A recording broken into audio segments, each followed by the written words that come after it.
Hey everybody, before I begin this video, I wanted to give a big special thanks to all the people who participated in the voting poll in deciding which top 3 animated movies I should review for by popular demand. I apologize it took a little longer than usual because I had a lot of stuff on my hand and I had to find the right dates in order to do these videos, but here we are, the videos are finally ready and you're all here to experience them. So once again, thank you so much for voting and enjoy the video.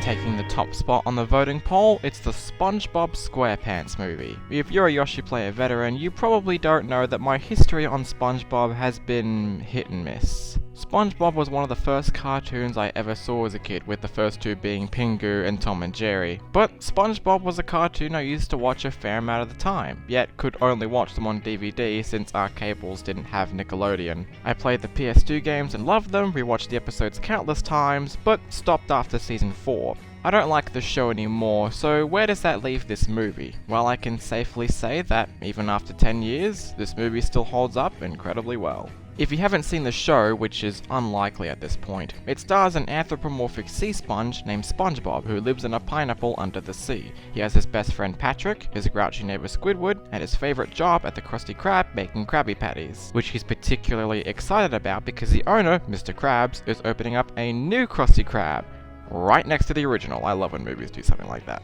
SpongeBob hopes to become the manager of the Krusty Krab too, but Mr. Krabs instead gives the role to Squidward, believing that SpongeBob doesn't have the responsibility to do so given his childlike behavior. Elsewhere, Mr. Krabs' restaurant rival Plankton has stolen the crown of King Neptune and frames Krabs for it. SpongeBob decides to save his boss's life by traveling to Shell City with Patrick to obtain the crown, unaware that Plankton is planning to take over Bikini Bottom. You know, when I was rewatching this movie in today's time, it really surprised me how similar this movie is to the My Little Pony movie that I talked about last March. Both movies are 2D animated, both are based on popular TV shows, both have stories about the main characters and their friends going on a road trip, and that road trip is usually because they need to retrieve some sort of valuable item, both have evil villains who take over the hero's home, and both movies have a climax where the hero uses the movie's main lesson to defeat the villain. But I feel as though the main difference between the two all comes down to the execution. SpongeBob was willing to embrace its wacky and goofy tone to make the story fun and interesting.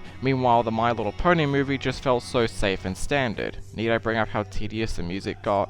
Part of the reason this movie sticks out more is how much of an identity SpongeBob has already set at this point. Don't get me wrong, I'm sure My Little Pony has its own identity, but where else will you see a show about sea creatures with out-of-the-ordinary creatures and wacky visual style? Well, that's where the SpongeBob movie shines the most. The visuals get really creative to turn this otherwise basic road trip film into a fun, action-packed adventure. It's the out-of-ordinary aspect to make it stand out, such as how SpongeBob runs into this old lady and turns out to be a monster, SpongeBob defeating Plankton by performing a damn rock number, or fucking David Hasselhoff helping SpongeBob and Patrick get home whilst a fight is happening on his ass. If this isn't enough to draw you into this movie, I don't know what will. Speaking of which, the comedy of SpongeBob has worked its way well into a feature-length film. Most of the jokes are very funny thanks to the witty dialogue, visual style, and scenes that sometimes contain musical numbers. Can some of the jokes get old? Sure. Do jokes tend to go on too long? Absolutely. But I can skim past that when I'm literally spending a good chunk of this movie laughing along at how stupid things can get. This movie feels very self-aware in a lot of areas. It knows deep down it's a stupid idea with childish integrations, but it has just enough in there to the point where even adults can enjoy this movie.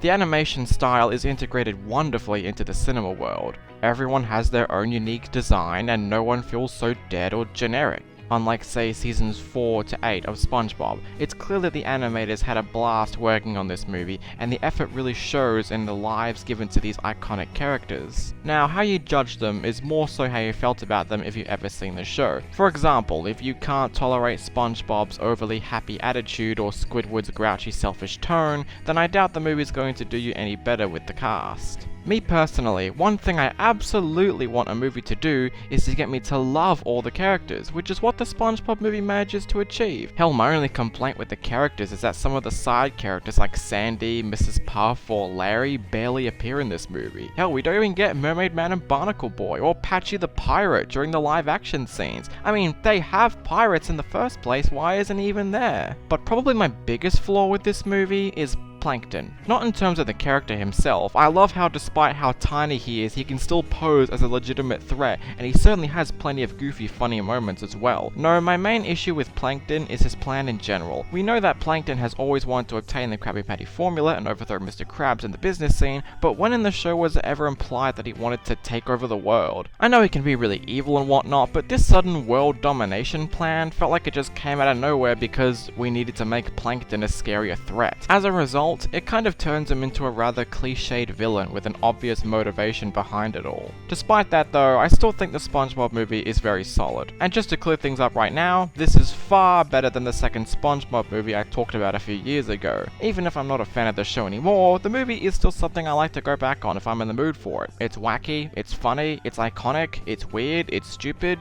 It's SpongeBob SquarePants. To me, this movie is a great example of turning a television cartoon into a cinematic feature, and even if you've never seen the movie, or the show for that matter, check it out. Maybe you'll get more into the show if you do.